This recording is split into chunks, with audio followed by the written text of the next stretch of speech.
that we're all joining together again, the Pyramid Valley team and so many others. I'm really grateful for this meeting tonight. It's an outstanding event because we have two organizations joining together to contribute to this event. The Pyramid Global Society Movement, which is, of course, hosted by Pari Patri, who has joined us here, and the Soul Healing Academy. And I'm really, really grateful for this collaboration. This is the first evening of the 8 evenings of the Pranic Process Online. Very beautiful program to help raise your vibration, detox your body, mind, and spirit, and beautify your connection to your divine self. That's what we're doing during this process. So it's going to be 8 days. Each evening, we're going to have a webinar, a workshop, where you have tips and tools for your spiritual evolution and your detox on all levels. I would ask everyone to prepare your questions, because the topic of tonight is how to keep a high level of energy. How to keep a high level of energy with juice fasting, while you're juice fasting. So you're going to have tips and tricks and insights on this topic tonight. I've been doing juice fasting and pranic nourishment ultimately, which is the ability to be nourished by source, by light or prana, for many, many years now, and I'm going to tell you all about it. I'm really happy, Pari Patri, for the suggestion that we collaborate in this. Pari wants to do a 9-day fasting for the Navratri, I believe, which is basically the giant habit of fasting for 9 days. Maybe she will write in the chat box more about it, but the main thing is that she wants to prepare a group of people also in the ability of fasting together, which is great. That's why we decided to collaborate and have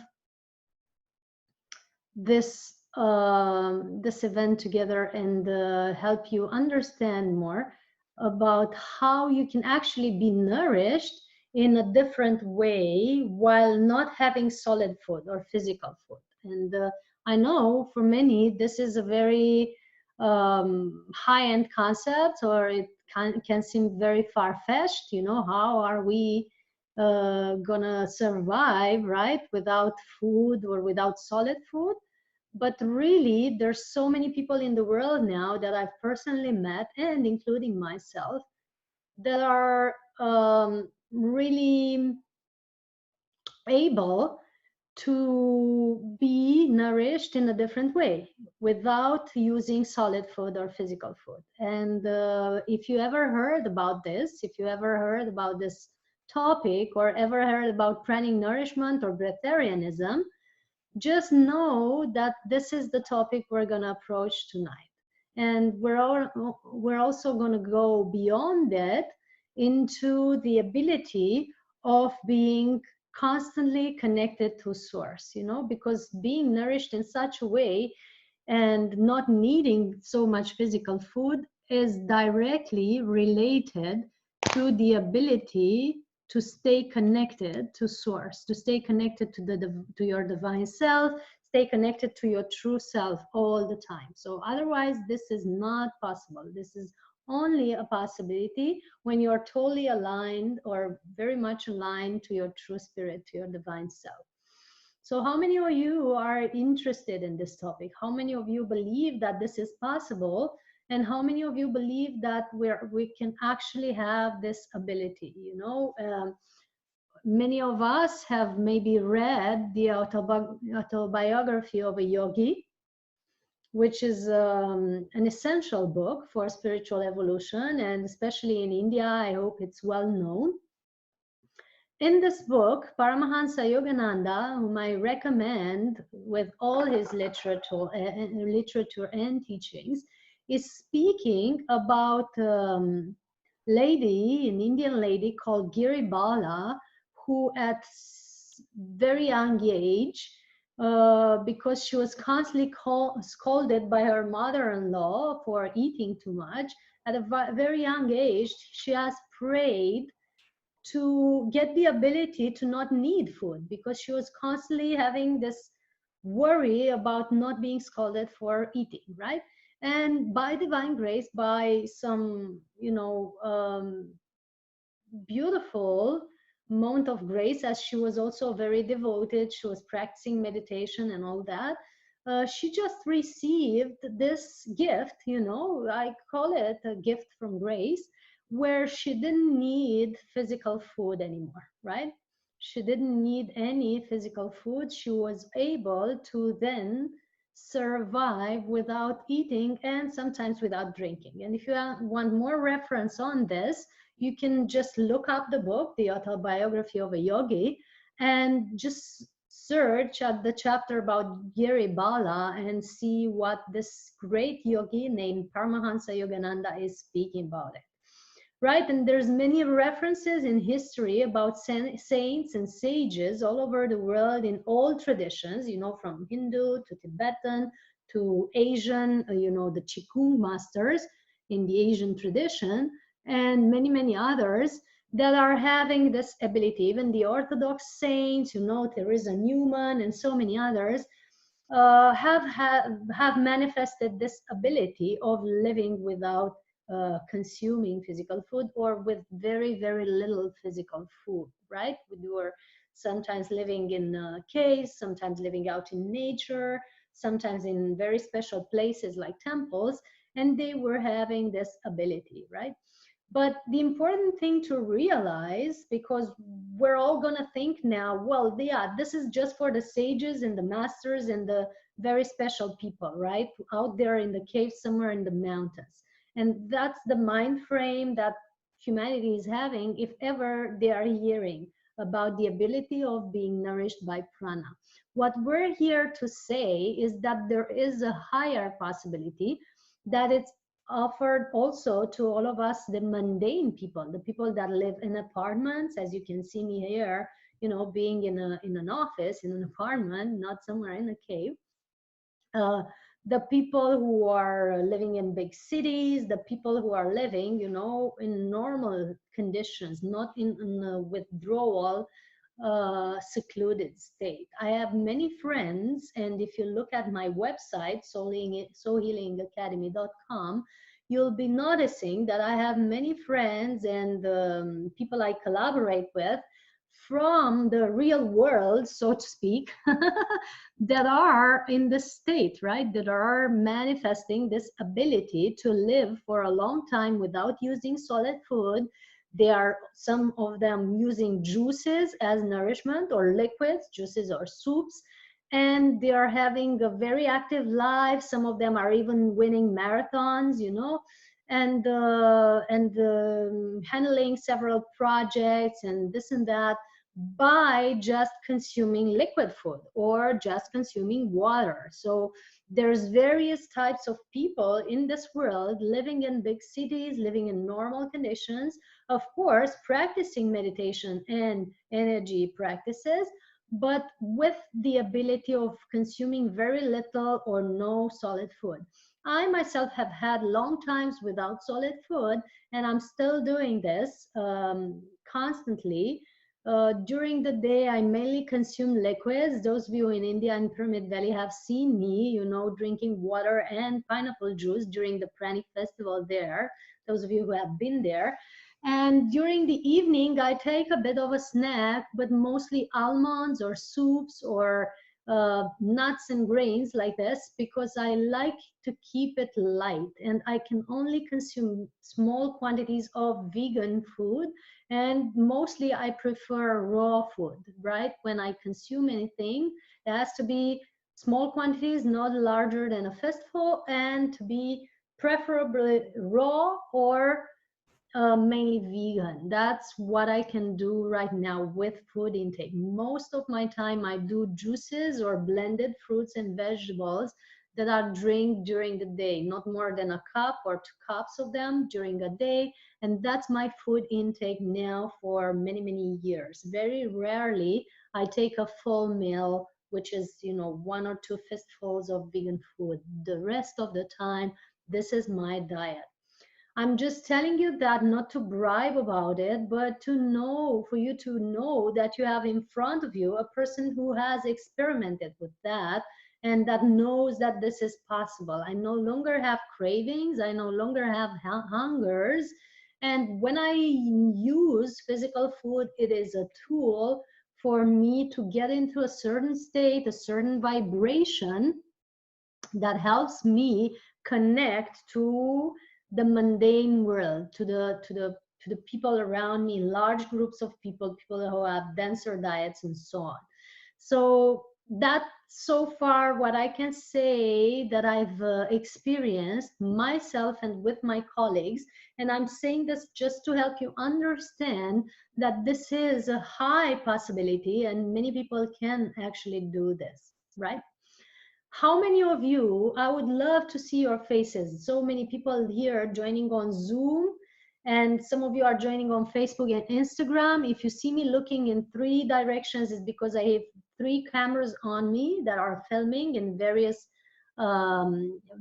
places. So that's why you see me constantly juggling between them, right? I pay all my attention, I give all my attention to you, just there's 3 of you in 3 directions. So you've heard me as this topic has begun. How many of you believe that you can actually go on juices and be nourished? How many of you believe that you can actually utilize liquid food for a while, right, and be nourished? I'm interested in knowing where we are here as, level of understanding, level of belief. I'm going to tell you a few words about myself. So as you have probably already seen, my name is Cristiana Eltrayan. I am holistic therapist, author, and public speaker, currently living mostly in Romania, but sometimes in hotels and planes because I fly a lot over the world holding conferences, for different purposes, either volunteer actions or um, various other events that I am organizing or that others are organizing with me, that I'm guest of. So most of the time I'm traveling, and also in this seclusion time I've managed to travel to some countries already. And when I'm not traveling, I'm mostly in the mountains of Romania. This is where I am located now. I'm living out in nature in a beautiful place. I work a lot with sacred sites and energy vortexes of the planet. I help maintain a high energy in these places so that we get the best of the energy that's coming on the planet from the heart of the central sun, from the heart of the galactic sun, so that we can be nourished and upgraded by it. So that's one of my jobs, besides holding conferences, writing books, and holding one-on-one private sessions with my clients, healing sessions. I have downloaded a therapy called soul healing. Many years ago, I learned how to tune into people's soul and connect them back into their soul, back into their divine self. And then from there, we find the causes of the issues that they're experiencing in their lives. And we help undo that or deprogram that. As I say deprogram because from my perspective, we're biocomputers, and we can rewrite our programs so that we have a more fulfilling life. So that's what I do in my therapy, with energy and with deep diving into their souls. I help my clients, find the causes of the issues in their lives and deprogram it so that we create a new reality. And people's lives change so much with this therapy. For many, many years, for many, many years now, I've been teaching or sharing this program called Pranic Process Online. It's basically 8 days where people go on detox. They go on a lighter diet, either juices or very light vegan food, mostly juices. And we learn together techniques and practices to help keep our frequency high, to help keep a high vibration, to be energized, strong, and creative during this detox time and after. When we had these processes with the people that have joined over the years since 2013 on, we had beautiful, beautiful feedback. People have naturally went into 14 to 30 days of not needing solid food. They haven't fasted. They just didn't need solid food because they were nourished by energy. That's a big difference that I want to begin with, right? When you're fasting, you're depleted, you're a little weak, you're feeling a little fainting, you're feeling a little dizzy, and so on and so forth. And your body is detoxing and recovering and, you know, shedding things and so on. So that's the state of being on fasting. The state of being in pranic nourishment, though, is so much different because you're fully energized, fully active, fully creative. You sleep very little at night. I sleep 2 to 4 hours some nights. I mostly wake up from 2 to 5 or 2 to 6 and do my current jobs like in normal daytime, and then snooze out a little bit until 7 or 8. And that's my natural sleep pattern. And I have friends and colleagues who sleep 2 hours every night or 1 hour or half an hour, and the rest of the day is all theirs. You know, we can have so many projects in parallel because there's not so much food in our system to process, and then you have so much more energy for all the other things. So basically, it's a total different state than fasting. Pranic nourishment is as if you're getting breakfast, lunch, and dinner every day, full option range of energy, but without taking solid food. Can everybody encompass this difference? Is it easy to understand? Is it easy to comprehend what is happening in our bodies? Do you see how fasting is different from pranic nourishment, and that you are actually in pranic nourishment state nourished in different ways? We had someone from Pyramid Valley recently in March. You know, everything which is within the frame of 3 years, it's recent for me. So in March we had this beautiful gentleman called Chandu. You know him, probably most of you, that has participated in organizing the Pranic Festival. So he has hosted us there with all the Pranic people that I brought there, being nourished by light or chi or prana. And while he was preparing the event with us, he went naturally in 30 days of juice fasting without any struggle. He was fully energized. He has joined our events. He has taken us on the mountains.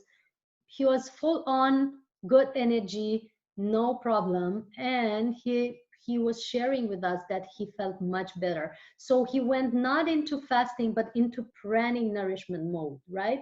Which is a big difference. In fasting, if you feel depleted, if you feel weak, if you feel like, you know, the earth is running off your feet and so on, or if you're feeling dizzy, you need to do, and it's compulsory to do energy work every day, several times per day, to be nourished in a different way or to be energized, right? Energy work is to be energized. That's logical. So what does energy work mean, right? And I want to mention also that I don't recommend anyone to start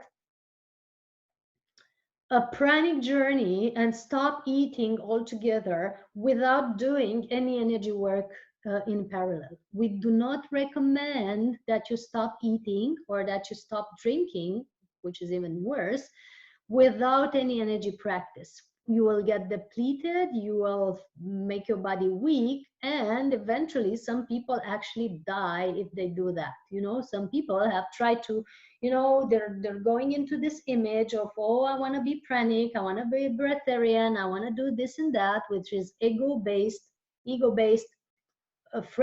mind frame, and they're depleting their body very much, and some people have died. So we warn with this occasion, we warn everyone who hear about this that you don't just stop eating and that's it, you're on prana. You have to do some work. Otherwise, it's all gonna fall down on you. Not a good idea to just stop eating altogether without any energy practice. Of course, if you're fasting for a few days, that's okay. But if you're gonna go long term, like beyond 3 days, we never recommend that without energy practice. And I'm going to define clearly what energy practice means to me so that you can have an idea of what I practice and what my colleagues practice so that you can relate to that. I know and honor the fact that many of you here are long-time meditators, are long-time energy practitioners in some way or another.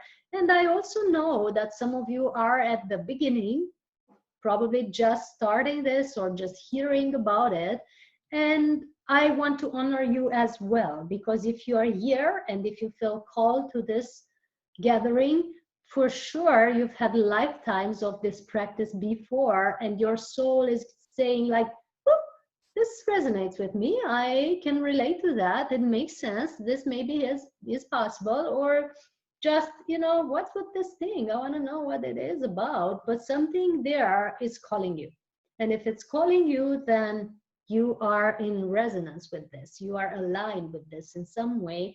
And it's natural that you want to know more about it. And that's why you're here. So welcome, welcome, welcome, everyone. And honoring the mastery in all of you. I'm going to tell you a little bit about what energy work means. Energy work is crucial.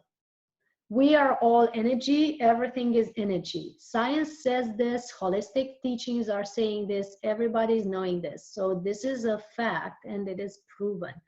We have had our masters in Hindu and Qigong and Tibetan traditions proving to us that everything is energy, right?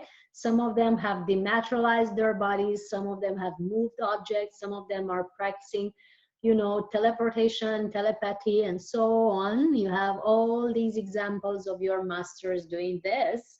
But also we had nowadays masters, scientists of current days, proving that everything is energy with physics formulas that are, you know, available for everyone to understand. I have colleagues in physics like Nassim Haramein and Robert Grant and Adam Apollo, who some of you have met, and mathematicians and so many others who are actually proving with formulas, with, you know, deep research, they are proving now that everything is energy. If you want to know more about how has this been proven in science, please watch the documentary called The Connected Universe, which is made by my friend Nassim Haramein. This documentary, The Connected Universe, is explaining to you in scientific terms, in physics formulas, all the science you need, that we're actually made of energy. And, you know, maybe most of you don't need science to prove it. It's logical that this thing that is solid and this thing that is solid, the table, is all made of what? Molecules and atoms. And if you go deeper into that, what is molecules and atoms? Well, obviously it's energy.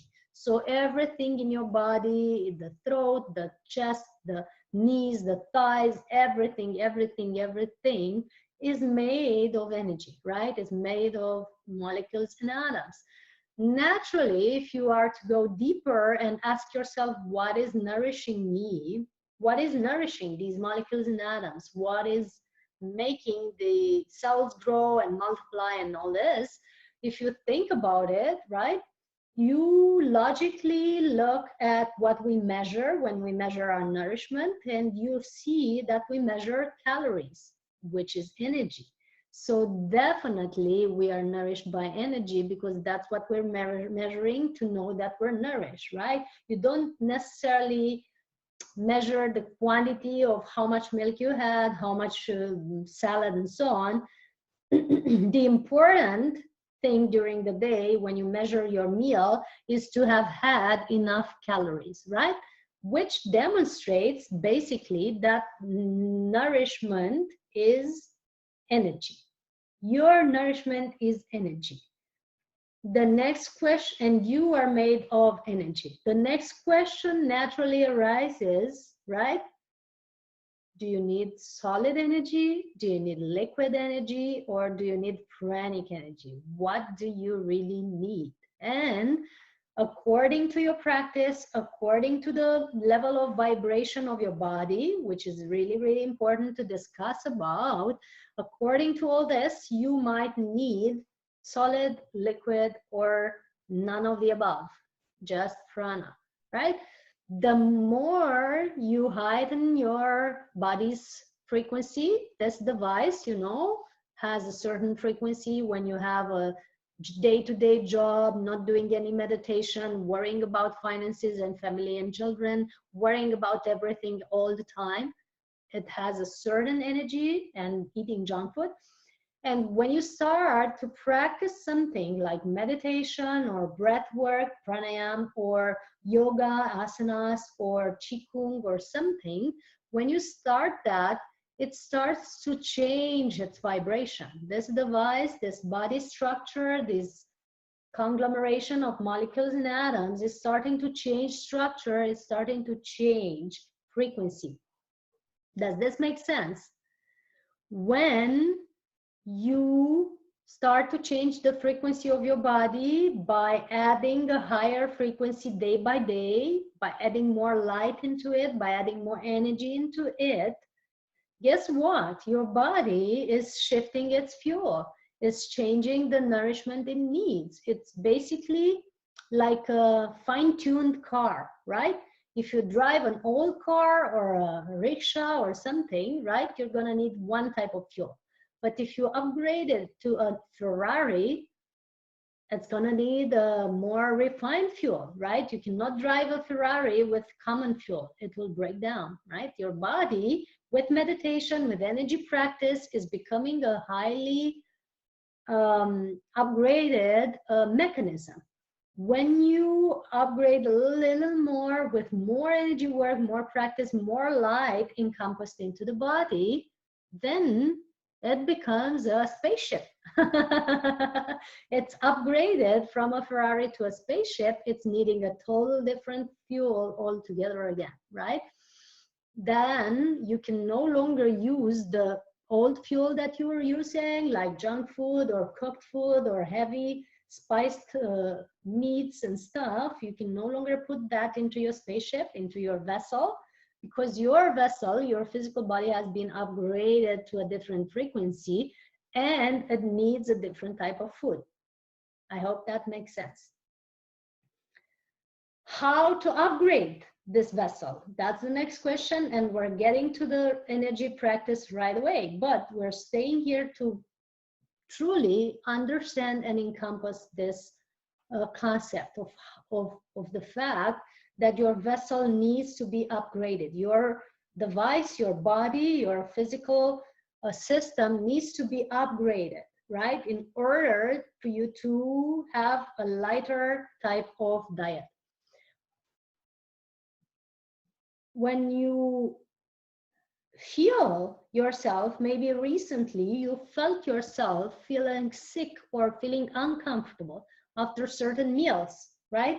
You've been having the same heavy food that you were having before, and you've noticed yourself feeling uncomfortable, feeling bloated, feeling dizzy, feeling unfocused, feeling foggy in your head, right? Your head had like a fog in it. Why? Because now maybe you've upgraded your body already with meditation, with yoga, with something, and you're still using the old food, the old fuel. for your body. So your body is an upgrading machinery. It's becoming a Ferrari, or who knows, maybe a spaceship, but you're using the same old fuel that you're using for your old car, right? And your body is reacting to that, and it's no longer agreeing with the type of fuel that you're putting in. And that's why so many people are now manifesting dis-ease, because your body is no longer at ease with the type of food that you're using. Does this make sense? So no longer the food that we were having some 10 years ago is no longer good for our nowadays body. Why? The planet has been bombarded with tons and tons of solar energy recently. The Schumann resonance of the core of the earth has been shifting. It's 10 times more sometimes. It's been 7 to 8 hertz. Now it's even reaching 70 in some times of meditations or special events, right? We're having big energy vortexes opened up all over the planet, including in Permit Valley, by the way, that are constantly fueling us with energy, much more than before. We've been having tons and tons of days of constant meditation with millions of people. I know PSSM has done a great job at doing daily, weekly meditations. And there's so many other organizations that I'm a part of, you know, like the Unify or the Resonance Academy, so many more that are doing monthly or weekly or daily meditations with millions of people. That means millions of people are tuning in, drawing more energy into their bodies, saying yes to evolution. Guess what's happening when that happens? Our bodies are naturally upgrading. They're receiving more energy. They're being bombarded with photons, with particles of light in our cells that are shifting the way our cells function, the way our DNA is functioning, and the way our consciousness is. How many of you are already feeling more conscious and more connected for the past few months since maybe the pandemic has started? How many of you are feeling that you're having revelations or a new way of looking at life in the past 1 or 2 years? Do you have this kind of experiences, any of you? Yes, no, maybe use the comments to chat with me so that we know where we're at. If yes, then those of you who are experiencing that are certainly on a path of rapid evolution, where you're really getting this infusion of photons from the central sun, from galactic waves, and your body is naturally being upgraded, which means naturally that you need a different type of fuel. No longer you can use the old fuel. That's going to make your body sick. Even the situation on the planet now, with so many people get sick, is a message of change your lifestyle, change your diet. That's the message of the current global situation. No, it no longer works the way it did. We need to change. So therefore, we are all invited to look at our diet and our daily practice to see how we can upgrade ourselves and frequency match the frequency of the planet and the cosmic events that are now happening for the planetary evolution and the humans on it. So that's why probably you're here resonating with that, feeling that, yes, I need something new. Yes, I need a change. Yes, we need to shift something in our lives. Or maybe you're even feeling sick and want to upgrade your system. So yeah, that's the main message. We are being upgraded and we should align to it vibrationally so that we can actually benefit the most from this new energy coming in. We're going to have a beautiful pranic meditation towards the end of this webinar. I'm going to offer dinner or breakfast for the ones who are here, depending on the time zone you're watching, just to give you a hint or a clue or an example of what's possible with meditation and how nourished, deeply nourished you can feel, how deeply fulfilled you can feel by just doing that. In 15 minutes, we're going to have the most exquisite nourishment together, but that's going to be towards the end, so stay tuned. I was promising that you will learn about the energy practices that we are doing for keeping our vibration high, right? I was promising that. And I'm going to just start with what I'm doing, because that's the most relevant, and that's what I can share from my core, right? From the core of my being. And I'm going to also tell you what my colleagues are doing as well. For me, I've been aware that we're all energy ever since I was a child. And I was telling my other children friends that we are energy. That was my mantra. And I don't know how I knew that. Probably we're all connected to some of our parallel lives, and it's normal that we have these feelings. But also because I was aware of that at the deep level, that we're actually energy. All of us is energy, is made of energy. And I was practicing meditation in a small crystal. When I was a child, I was taught to do that, to go to bed and imagine that I'm in a crystal palace by just entering my energy into that small crystal. And that was helping me rest and relax and clean my energy before going to bed at around 12 or 14 years old. When I was 17, I got this intuition that we're actually not supposed to eat meat, right? I wasn't liking meat as a child, never. I would always throw it out the window if I had the occasion of doing so when my parents weren't watching. And intuitively, I perceived that meat isn't good or isn't tasty even. But when I saw 2 chicken naturally dead in the yard, I intuitively knew and got it, right? This is dead stuff. It is not supposed to nourish me. It cannot nourish me actually because it's dead. That was my reason back then of quitting eating meat and becoming a vegetarian when I was 17. Now I'm 37, so I experienced this for nearly 20 years or more. And I can say I'm very healthy and happy for having done this decision. For 10 years in my life, since I was 19 until I was maybe 27, 28 or so, I forgot all about meditation and vegetarianism. Why? Because I became a very successful manager in some companies, then built my own company, then pursued success in business for quite a while. And that has imbalanced my general state of health and my inner, balance. Because naturally, as a child, I was guided to do meditation. I was guided to do vegetarianism. And having forgotten that has thrown my system out of balance until I was 27 or 28. After that, I figured that I cannot live like this. I cannot continue living as a person that is asleep, as a person that is a robot and just doing job and nothing else.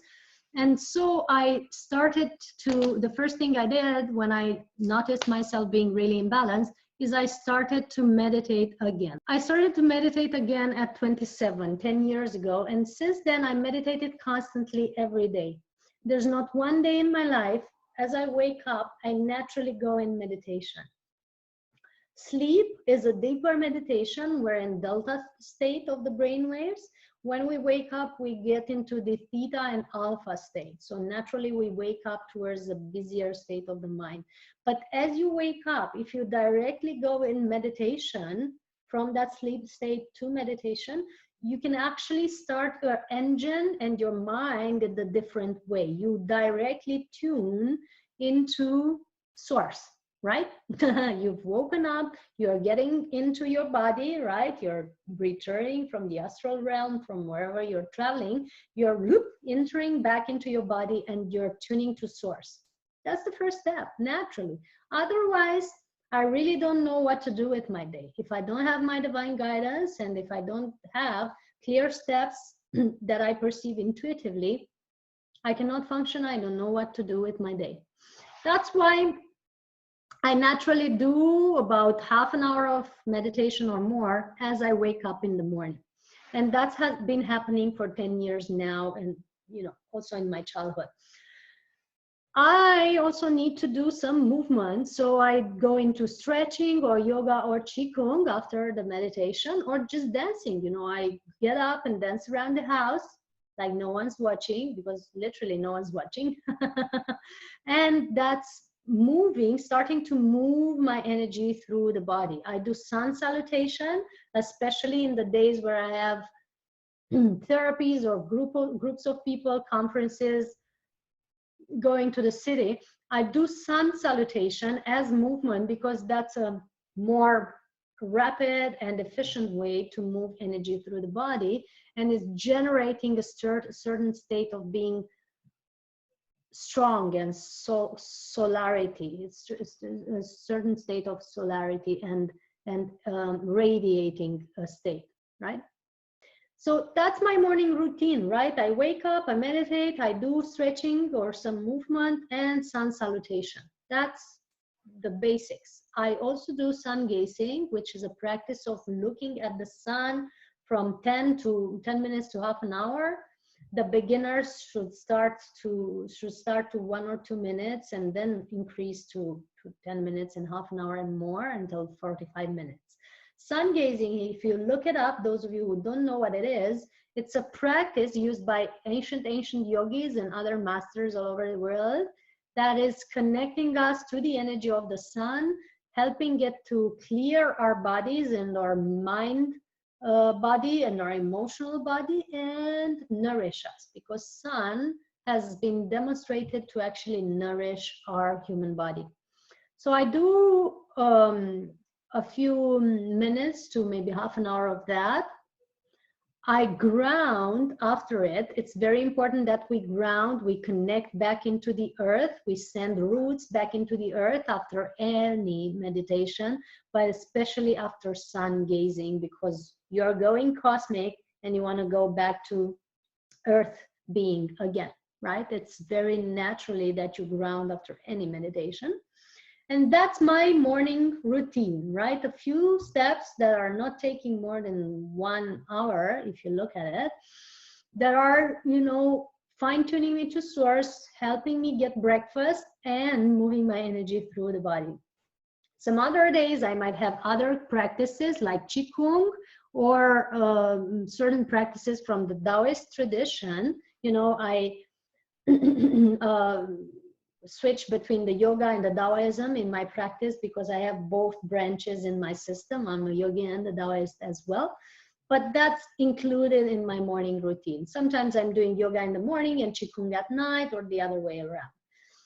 During the day, I take care of my thoughts, which is mind mastery. That's another very important thing. Whenever I notice myself going into negativity or discontentment, I correct my thoughts, like, you have a horse and it's going in front of you, and you want it to go in the direction that your carriage wants to arrive, right? So you won't let the horse run around like crazy wild horse.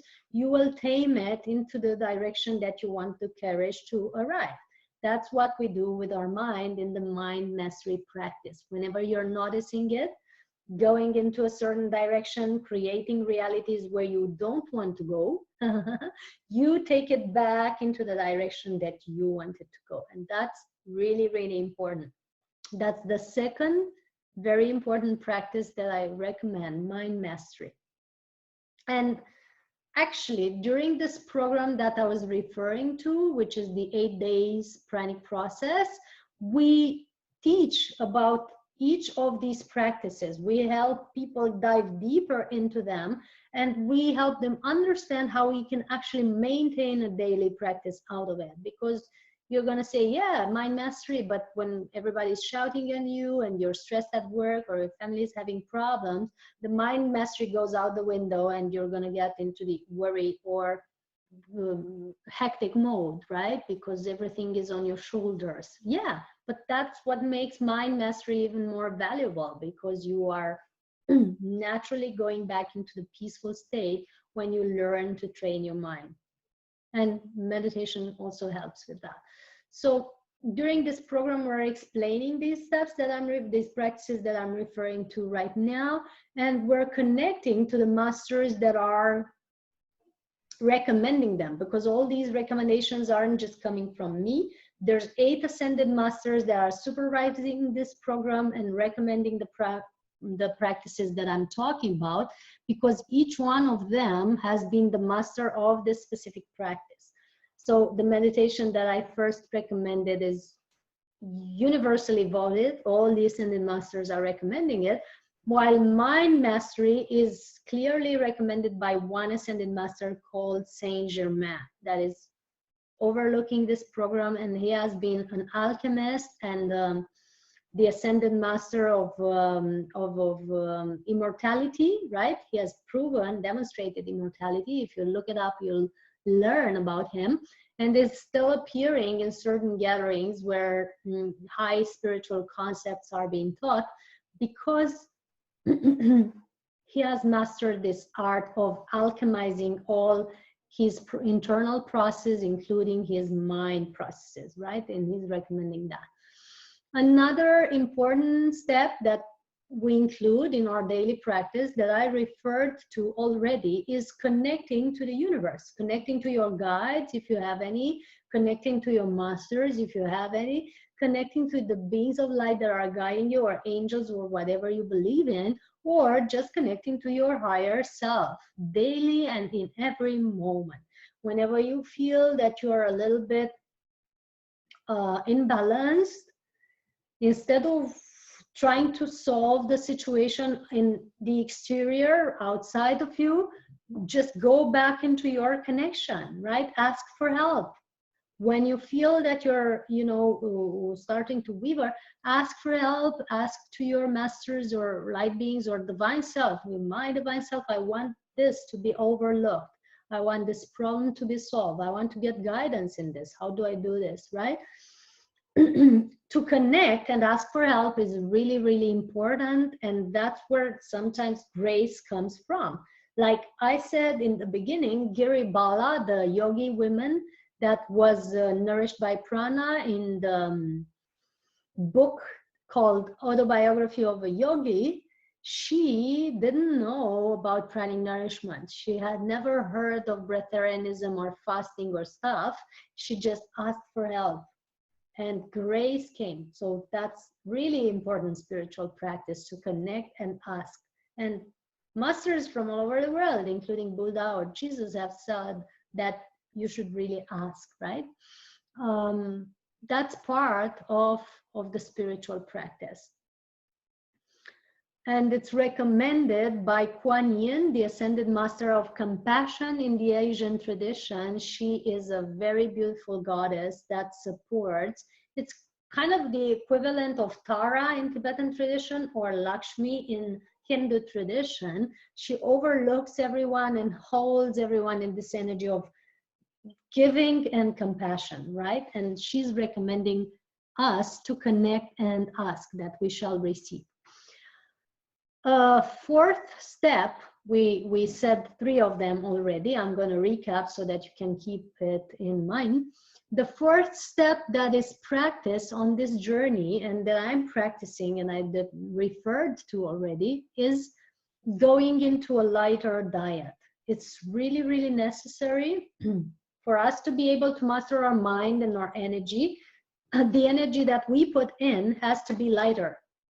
We cannot expect to have a clear, decent meditation when we're using meat or sugar or coffee as nourishment. Why? Because all 3 and spicy food are all agitating our mind. It's making us go round and round in circles in our mind, because that's the nature of these foods. And those few who are from Hindu tradition, you surely heard about Ayurveda, and you've heard that in Ayurveda there's 3 gunas, the tamas, the rajas, and the sattva, right? When you eat tamasic food or rajasic food, which is the energy of slugginess or the energy of agitation, you're going to get the results of slugginess or agitation. If you want sattvic states like harmony, peace of mind, clarity, you need to eat sattvic food. And if you look up sattvic food on the internet, you're going to see some of them, right? So food intake is really crucial for your spiritual practice. It's not just a thing about the health. It's not just a thing about how your body is functioning. It's actually directly connected to your meditation, your peace of mind, and your sexual impulses and how you control them. By the way, if somebody's getting goosebumps, that was for him. Right? The lighter you eat, the more your animal instincts are getting transformed into higher energy, right? And it's easier for you to navigate your intimate life. That's something someone needed to hear here. So that's why lighter diet, going to vegetarianism, veganism, raw food, juices, is really important for you to be able to be energized when you choose to go on liquids, right? The lighter you eat before the liquid diet, the more your body is going to say yes to it, because the frequency of the body has already gone higher. This step is recommended by Buddha, who was, of course, recommending vegetarianism all over the world. And he is said to have been said that only when we are gonna stop using other beings for our benefit or pleasure, it is only then that our civilization is gonna really evolve, right? What does it mean to use other beings for our benefit and pleasure? Well, the most beings that are abused right now, not to mention women and children, but the majority of beings that are abused by now are coming from the animal kingdom. Our civilization needs to evolve, and we're only going to do so when we stop doing that. We are invited to, proceed to a lighter diet, therefore. And Buddha is making this invitation for the Pranic Process Online, and he's overlooking and helping all the people that are really interested in lightening up their diet. Another practice, and this is a practice, you do it gradually, like I said, from normal food to vegetarianism, from vegetarianism to veganism, from veganism to raw, naturally transitioning until you're able to stay on liquids more and more and not having discomfort, right? That's a practice. The fifth thing that is really, really recommended is to do the things that are making your heart sing and to bring your service out into the world. Whatever makes your heart sing is your gift into the world, is your song of joy, what you came here for, your soul mission, whatever you want to call it. And while you do this more and more without any expectation of appreciation or reward, the more you heighten up your frequency, the more you raise your vibration. Doing your service to the world is actually a spiritual practice to raise your vibration, right? Doing unconditional work. That doesn't mean that you're not allowed to get paid for it. Pay attention to that. It just means that you're not doing it for the payment. You're doing it for the joy. And that raises your vibration. The payment is the bonus of it. I do all my work. Most of my work is a lot of free work, as you can see, but the work that is paid is well paid, and I'm proud of it, and I'm enjoying it, but I'm doing it for the joy. So my work is for the joy all the time. I'm really grateful and happy to be here with you. This heightens my vibration per se, that's why I'm here. So doing selfless service, which is a spiritual practice, and it's heightening your vibration in keeping you on your pranic path or keeping you nourished while you're on liquids, is a practice recommended by the Christed One. In our Orthodox tradition, it has been called Jesus, and he has several other names, but is the main frequency of Christ energy that has also been in Krishna and in other masters. So it's a universal frequency that has been embodied by several masters on this planet, and the one called Jesus has recommended this selfless service as a practice to heighten your vibration. So this is what I'm practicing, and my colleagues as well, and you're going to see many others doing so, just because it helps. And I know and want to congratulate the people in Pyramid Society, because I know, guys, that you're doing a lot of that, and you're doing it with an open heart. And it's one of the things that moved me with you, you know, that made me want to join your board membership and, you know, collaborate with you, because I know you have an open heart. So thank you for that.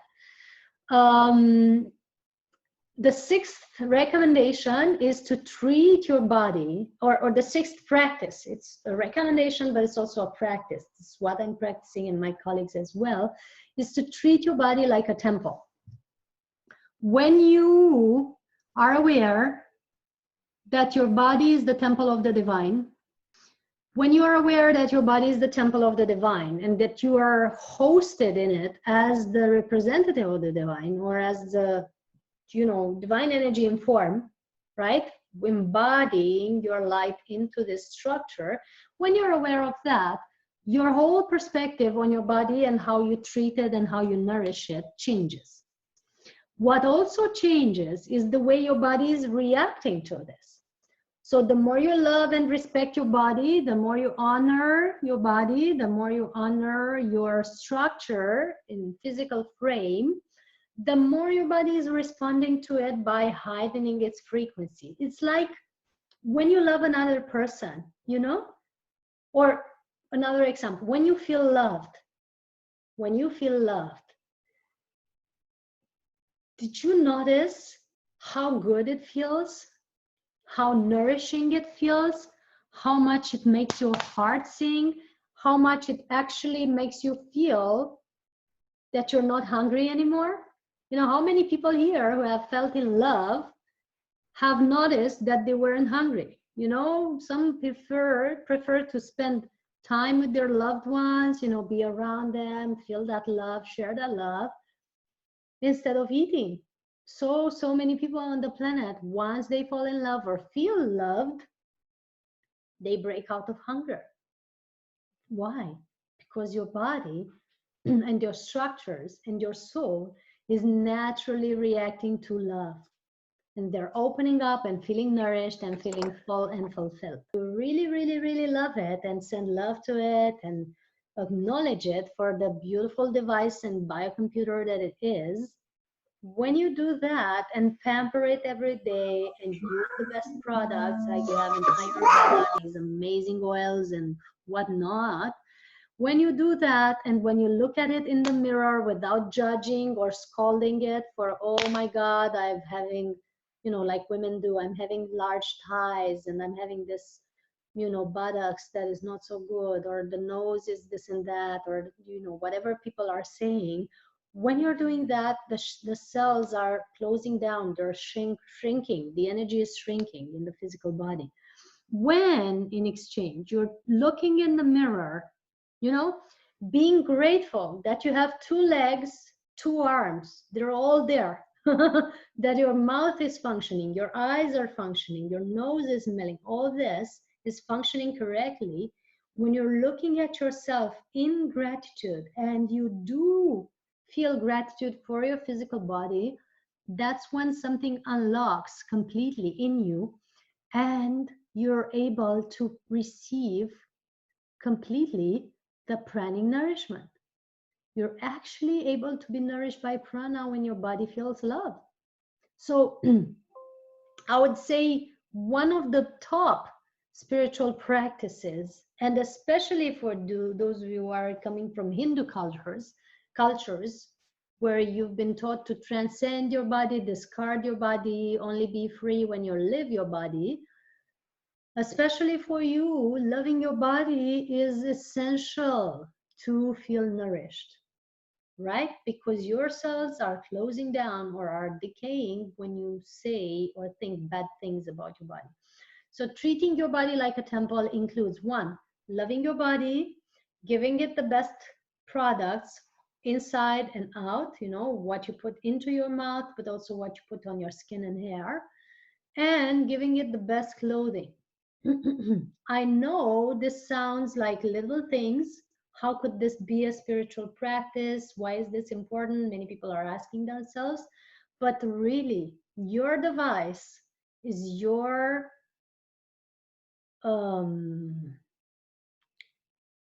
system where you can really embody your light. The importance of it is crucial. The more you fine tune this and love this physical body, the more you really can embody your divine self or your spirit in it. The sick body, a body that is not fine tuned, a body that is not functioning correctly, unable to move or so,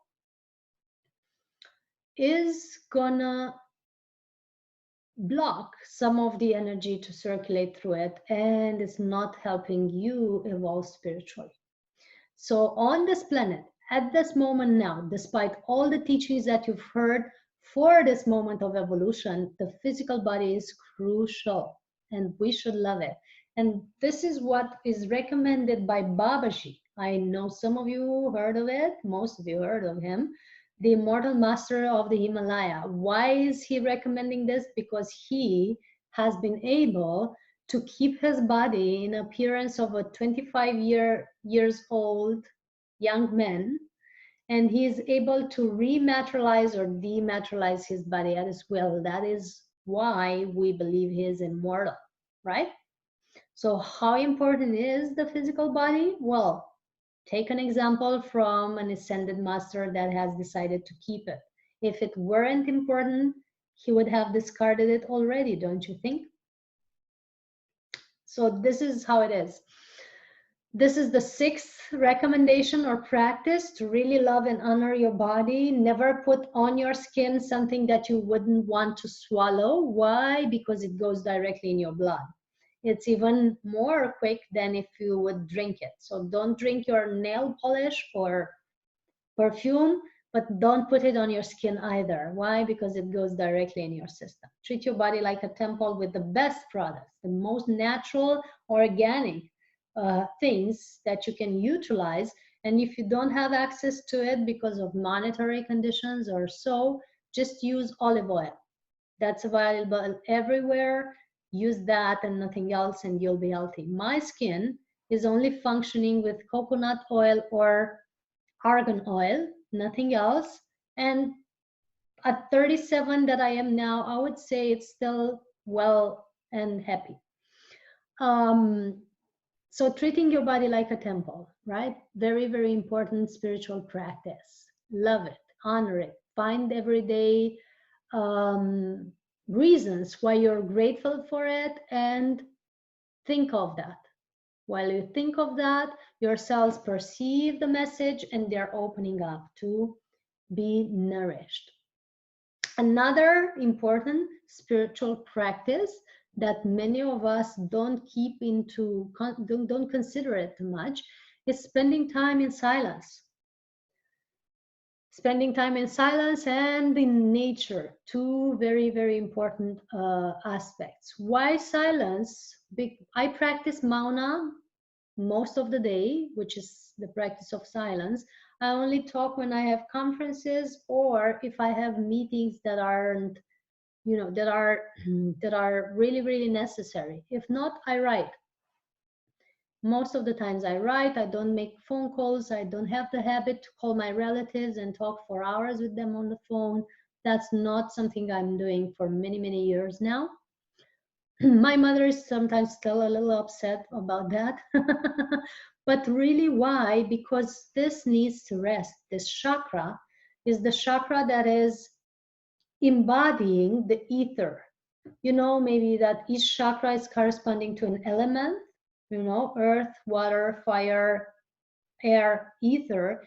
Ether is the element that is connecting us all and nourishing us all. Is the equivalent, or the other name for it is prana, right? When this chakra is balanced, the ether element is easy to be embodied. When the chakra is getting imbalanced by uttering words that are unnecessary, telling lies, or talking too much or too stupidly, forgive me, when this happens, then the ether element gets imbalanced in our system, and therefore we're feeling hungry and we're not nourished. And many other imbalances are happening, but that's the first one that we're talking about right now. When we are silenced, this chakra and the speech organs are getting to rest, and it's getting recalibrated back into health somehow, right? And into balance. So silence for me is essential. I have at least 1 day a week where I don't utter any word. And also during the day, I just stay in silence for as much as possible and only talk on sessions or conferences, mainly. The rest of the things can be written. The rest of the things can be written shortly and efficiently. So that's how I'm living. And many of my friends are living the same way. And I'm just saying this for you to know that this is possible. What I noticed that this is becoming much more efficient when you practice it in touch with nature. Many people say, well, nature, yeah, but I don't have time. I have kids, I have things, I have meetings, I have online stuff to do, blah, blah, blah. Really, yes, but from the position of holding 5 or 6 projects in parallel over the years, including now, from the position of traveling constantly, I just came back from 4 or 5 cities and I'm going to the next 4 or 5. From this angle of also having daily clients and conferences and so on, I tell you, you can make time to go out in nature. I always have at least half an hour per day, if not several hours, somewhere out in nature. That is my spiritual practice. And then when I'm out in nature, I'm also silent. It is a benefit that I'm living next to a woods now, but also when I was living in the middle of the city, there was a park nearby. I would always go out in the park for meetings, reading, learning, studying, all that I could do outside, I would do outside, right? Just because it's a spiritual practice and it's enhancing my frequency. When you're outside, you're directly connecting to the elements of nature that are nourishing and harmonizing your bodies. Very important. This practice in my program is recommended and supported by a master called Saint Francis of Assisi. Saint Francis was one that has dropped all his riches, and he has gone out in nature, and he has spent so much time in silence, fine-tuning himself, that he has begun to understand the beasts around him, the animals, and the animals have started to nourish him. So nature nourishes you when you nourish it with your balanced presence. And that's a spiritual practice leading to a higher vibration. And I'm sure all of you have noticed when you walk barefoot, when you go to seaside or mountain or in a holiday outside of your towns or of your houses, you're all of a sudden feeling re-energized. That's the power of spending time in nature and the power of spending time in silence. You are invited to start practicing. Last but not least, the importance of sound, mantra in music. I am really sensitive to sound. Many of my colleagues are, and if you look at animals, most of them are also. Why? Because when you get fine-tuned into the universal rhythms, you also clearly perceive the sounds that aren't harmonious or that are too loud or redundant and so on and so forth. First step of the spiritual practice is get rid of all the sound, music, or wording that is not nourishing you, that is not helping you. In 19-something, the musical pitch has been changed deliberately from 432 hertz to 400 and something hertz. That has disbalanced our systems and has led us to some confusion on the planet, right? Because the instruments that we were using to play music were playing at a pitch that was really messing up with our systems. What has been discovered now is the water in our bodies is responding to sound, as you know, is responding to thoughts and words, as you know. And when you're subjecting yourself to sounds that are too powerful or too imbalanced, you're imbalancing your systems. What is now necessary to do is to search and choose music that is found tuned to the old pitch of 432. And there's other solfeggio frequencies that are really beneficial for the body. And also practice uttering the words or listening to the words that are beneficial. Avoid gossiping, avoid cursing, avoid all the words that are creating bad realities and all the sounds that are creating noise instead of music, right? Avoid that in listening and in uttering or sending out, right? While practicing that, you will notice your body and energy levels being upgraded. You will notice that if you choose sacred, balanced music every day to start or finish your day with, you'll naturally feel calmer or more energized. You'll notice that everyone notices that when you're in your car stuck in traffic or worrying about stuff at work, if you play a nice music, that is changing your state, your mood, which means that your frequency has upgraded. The same you can do consciously every day by including more and more balanced music into your life, by including sounds and mantras. And here the importance of mantras has to be looked at, including this into your life, and have daily practice of listening to joyful, beautiful sounds, beautiful music, higher frequency.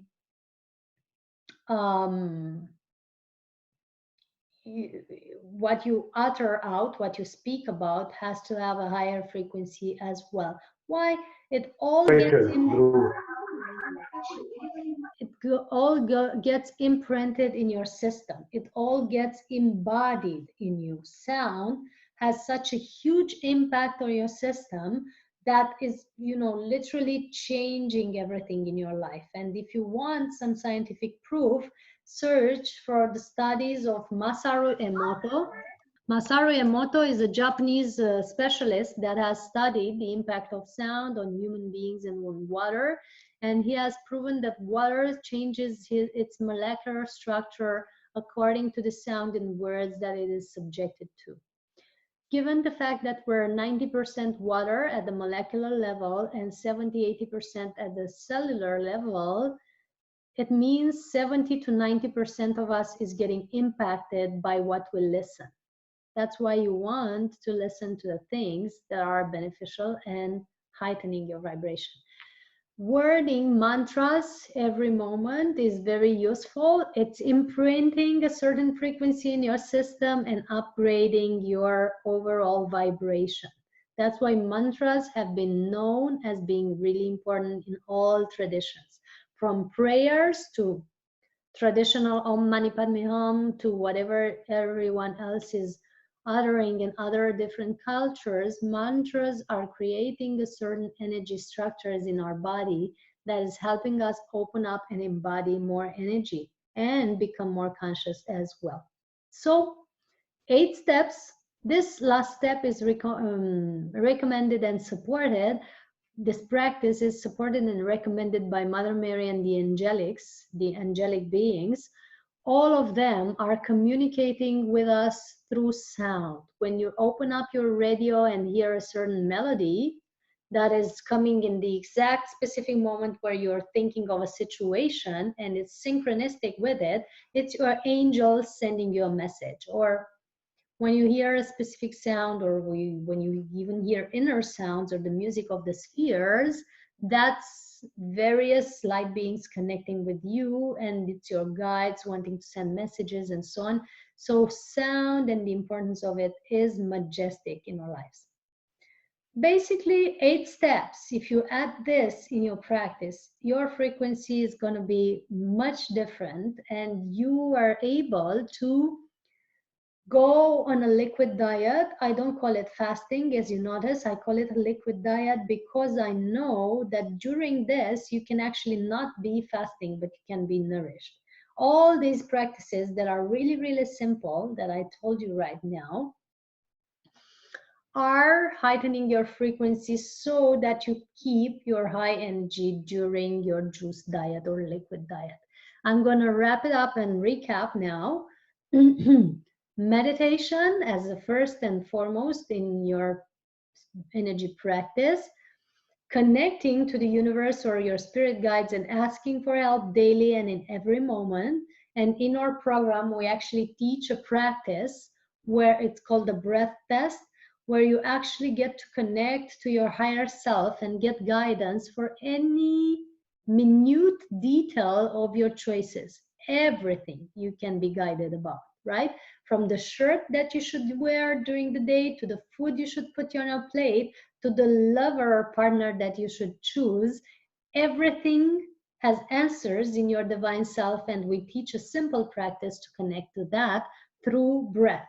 It's called the breath test, right? It's one of the main things included in our program that has helped so many people evolve spiritually. So ask and receive for help. Master your mind, control your thoughts, tame your mind as a wild horse and keep it on track where you want your carriage to go. That's the third one. 4, lighten up your diet from wherever you are. You don't have to go instantly on juices or liquids, right? Lighten up slowly, slowly. I'm going to have some water. And take care that you're always lighter and lighter. Each month, maybe you drop some foods that aren't serving you and add some healthy stuff. 5th, do your service or your mission in the world, whatever make your heart sing, do more of it and make that your spiritual practice. Whatever makes your heart sing as an action, as a gift to the world, bring it on. That's heightening your frequency, is helping you stay on track. It's making you be nourished in a different way. It's nourishing from the satisfaction of being aligned to source and with your divine mission. 5, 6, treating your body like a temple, honoring it with the right products, the right foods, the right exercise, the right clothing, and loving it, feeling gratitude every day. Practice, as a daily practice, gratitude for your body every morning. At least 3 things that you're grateful for in your body. Tell it to your body in your mind and see what happens with your body a long time. Look in the mirror maybe and look at really how your body is and honor it. And you're going to notice so many changes. 7 is spend more time in silence. I've been speaking too much already. That's what I'm feeling now. And my body is reacting. So more time in silence, more time in nature is helping you keep a high vibration and clear your energy field. And last but not least, pay attention to the sounds, words, and melodies that you're listening to, and practice more mantra and devotional music, listening and singing. That's heightening your vibration. That's why kirtan in your tradition, like singing devotional songs, is so useful for the spiritual practice. These are the 8 steps that we're working with in this program, and we're detailing each one of them. So these are the 8 steps that are included in the program. we're going to work with also deep meditations, like we're going to do one in a few minutes, deep meditation of pranic nourishment each evening that is decluttering, energizing, and fine-tuning your energy system. And we're going to share particular insights for the ones participating if they are having questions. So in a nutshell, that's what we're talking about. I'm going to take a few more questions before we head towards meditation. We're having a few questions on the Zoom. New beginners can start with liquid diet, and what should one take all to keep apart from fainting while on diet? Uday, we have been speaking about it all evening. You'll get the replay of this conversation because it's been a long conversation where we actually shared all the steps that you can take from the comfort of your home to not get into fainting. And we don't recommend that you go strictly in a liquid diet before doing detox on multiple levels. I'm going to also speak about detox and how to detox during this program. And I'm going to explain the herbs, the various plants or various juices that help you with detox in a harmonious way. Parasite cleanse is necessary, and other aspects of detox at the emotional and mental level to be able to maintain liquid diet for a longer time. Otherwise, you're on fasting mode and your body is depleted. So pay attention to that. I've spoke about it. And what should one take to keep apart from fainting? That's the energy practice that I've referred to. If you rewatch the video, you're going to have all the answers in that. Juice diet receipts can be given, but I also advise people to search and see what is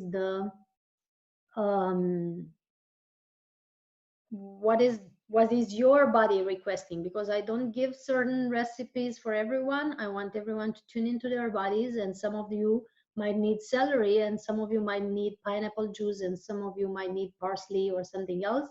So thank you as well for the question.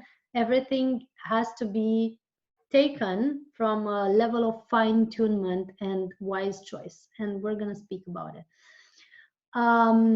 Another question that I'm seeing here is referring to hair fall with many times of cleansing diets.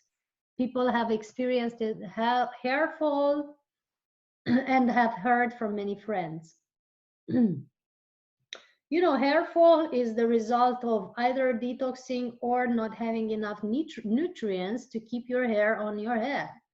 Mainly, I would say, is the second cause. So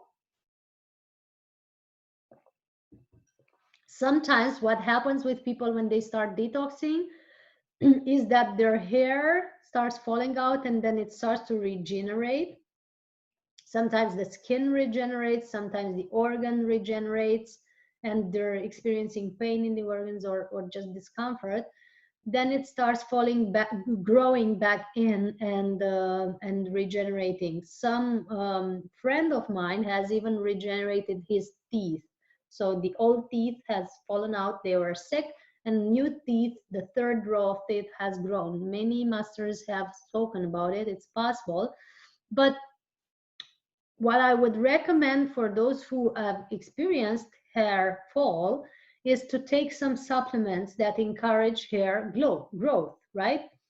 You can take plant-based supplements along with your juice diet. You can take how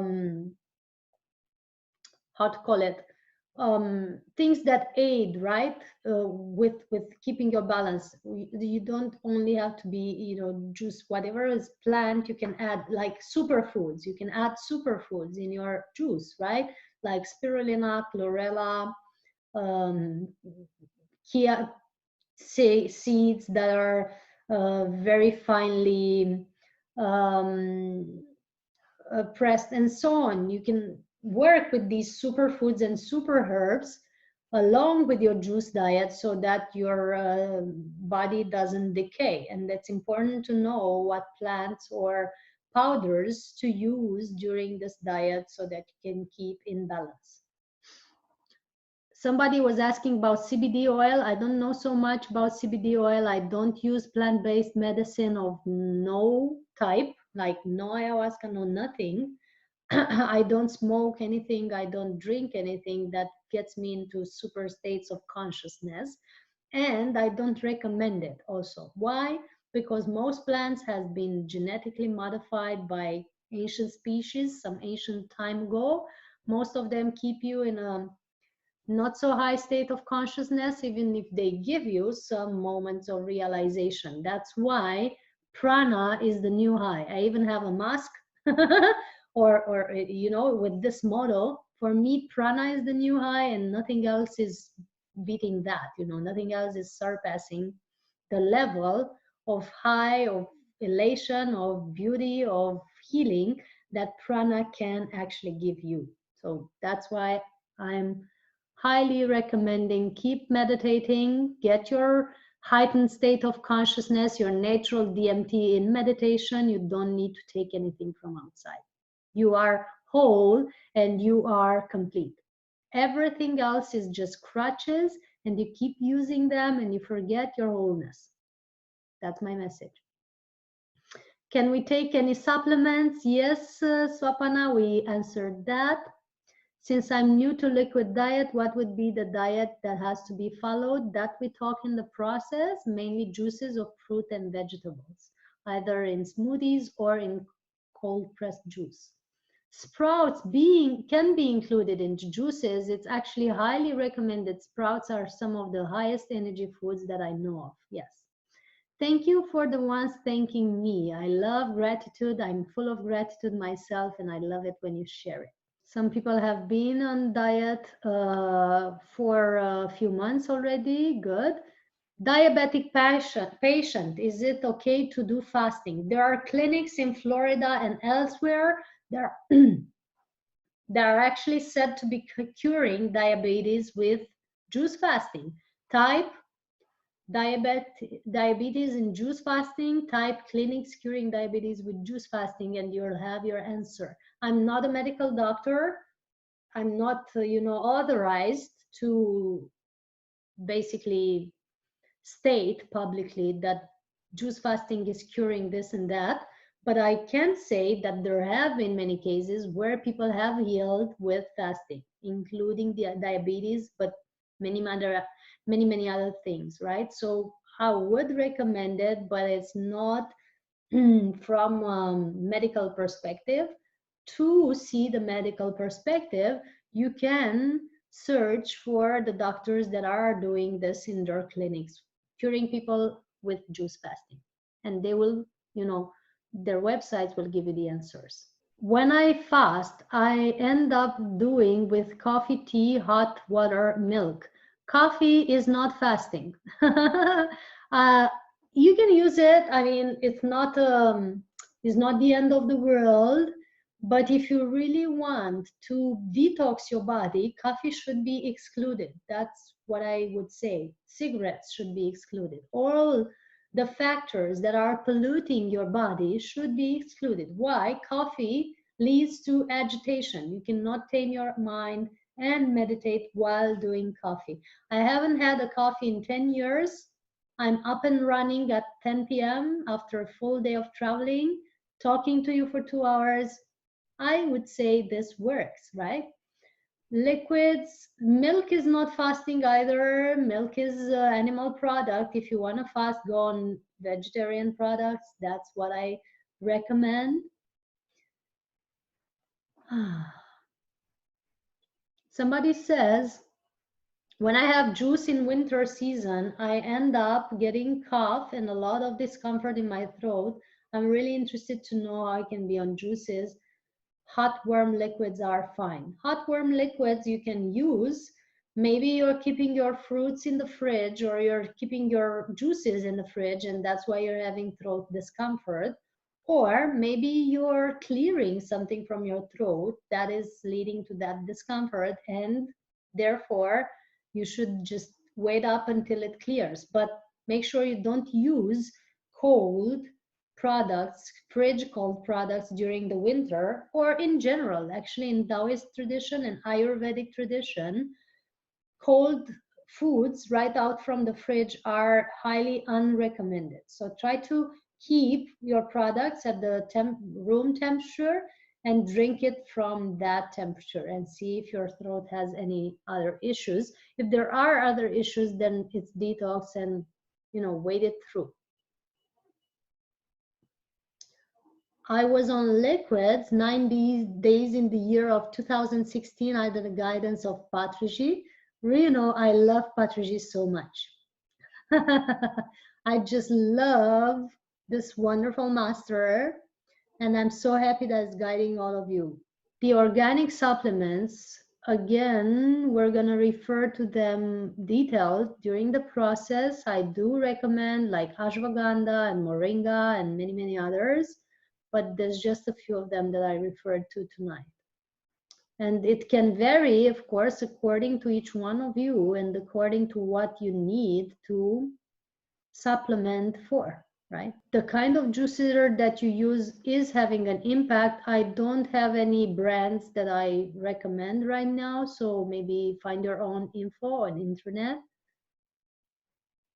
Is it always better to use cold pressed juices? It is good to go on cold pressed juices. Yes, it's very good. You can also use smoothies though. Not smoothies with milk, but with fruits blended in a smoothie.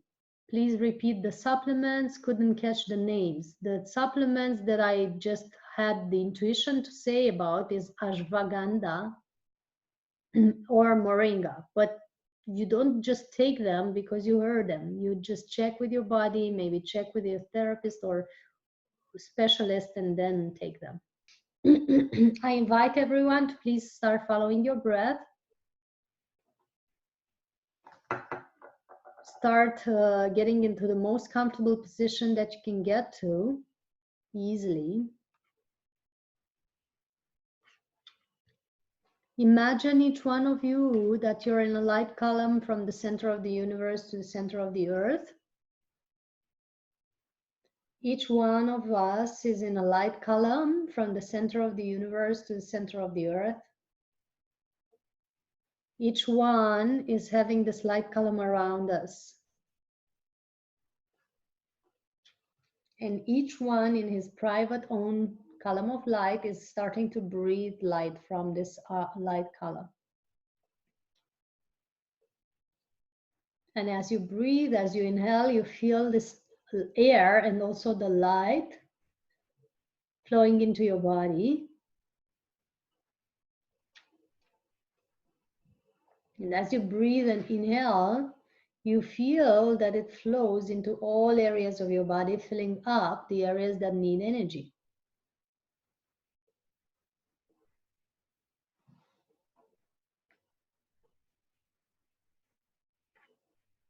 And as you inhale and feel this energy streaming through your body, you also feel on the exhale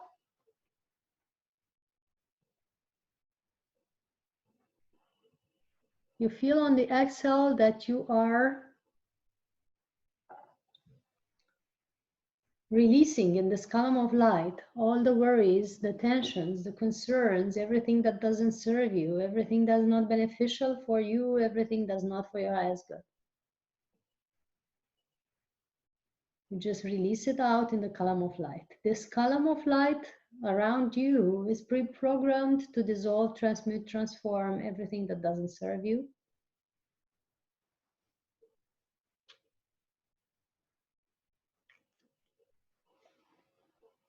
And as you inhale again, you inhale more light from this column into your body.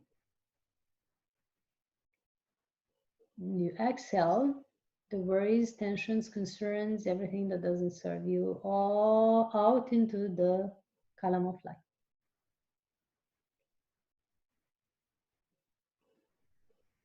A deeper breath in, feeling pampered by this light, feeling like an energy spa.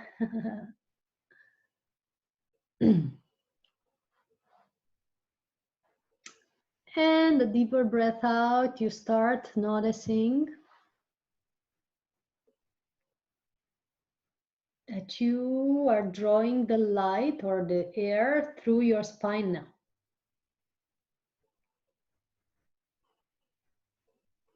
As you inhale, you let this air, this light go up to the top of your head, through your spine, the main channel, Sushumna Nadi.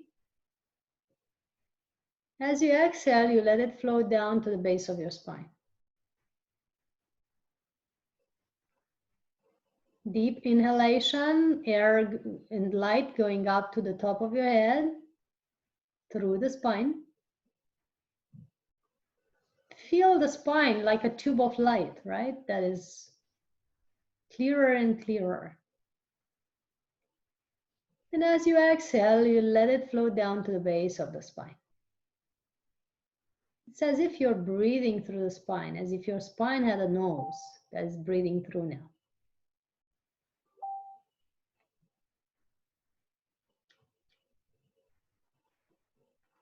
Another deep breath in. We center now into our hearts.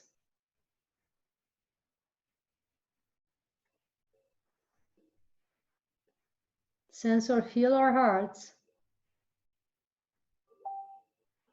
being nourished now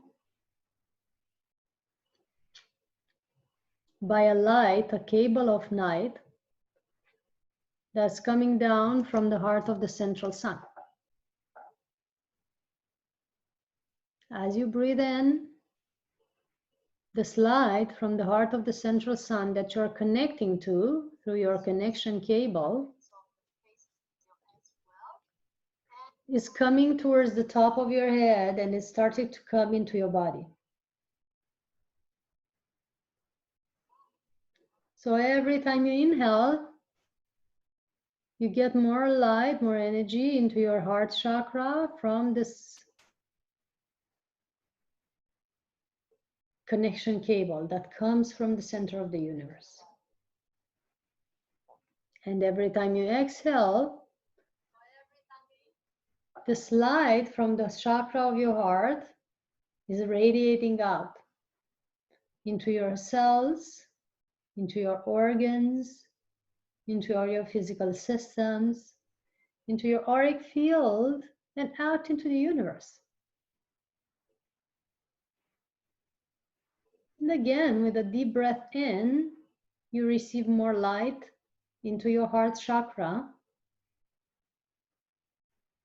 And you can actually feel your heart chakra expanding with every inhale. It's just expanding and it's becoming brighter and brighter.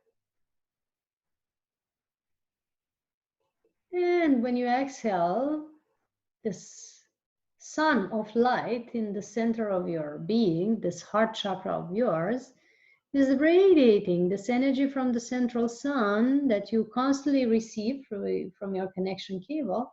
It is radiating it out into your cells, into your organs, into your auric field, and out into the universe. Deep breath in. Let this light flow towards the base of your body, towards the lower chakras as well, all the way down to the soles of the feet, maybe. This light from your heart that's radiating out into all your systems is also flowing through your feet down into the center of the earth. And you sense or feel how these roots that are in the soles of your feet are building down towards the center of the earth, and you connect to the center of the earth now. You can just feel the heart of Gaia, the center of the earth, the heart of Mother Earth, pulsating, the same pulsation as your heart. And you literally sense or feel how it is radiating back up, this light from the heart of Gaia, through your roots, through the soles of the feet, through your ankles, calves, knees, thighs, into the hips, and all the way up through the spine, to the base of the spine, through the spine to the heart chakra, and through the spine to the base of your skull, all the way up to the top of your head.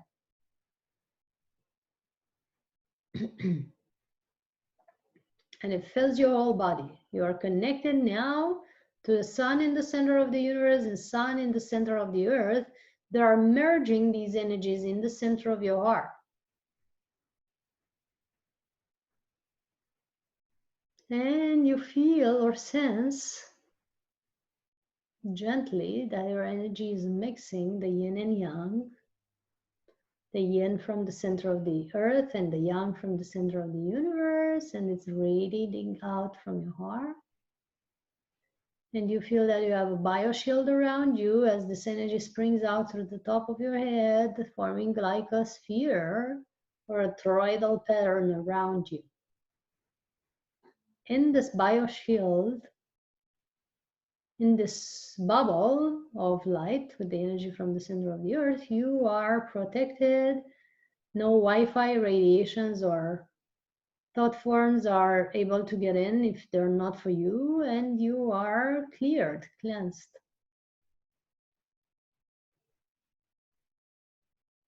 So maybe for each one of you, let a message come to you.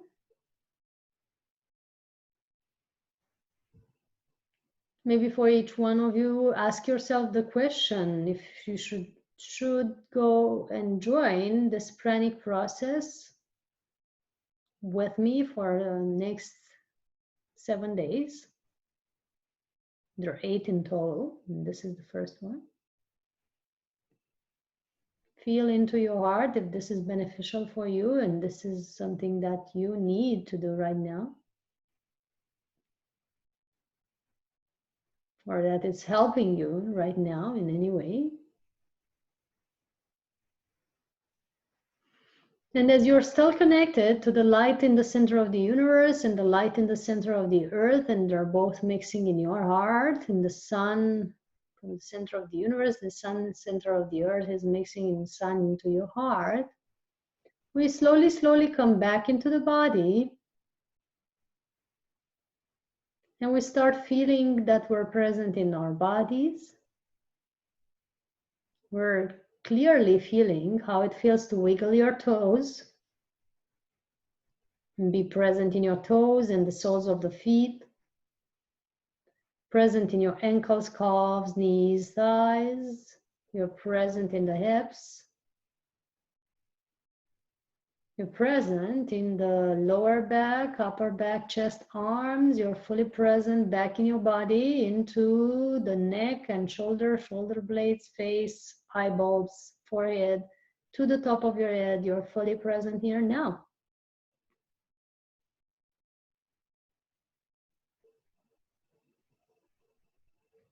And slowly, when you're ready, you can come back into the room. Back with your attention in the physical plane. So I hope that's been useful for all of you. I hope you've enjoyed and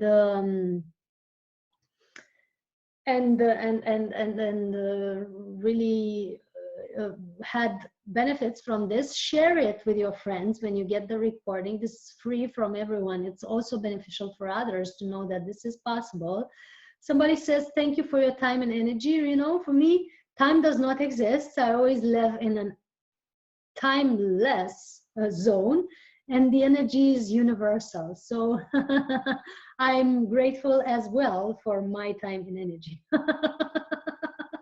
Big hugs to all. Blessings. Namaste. See you soon, hopefully in the process. Thanks everyone, and blessings to your pyramids as well, and to Patricia.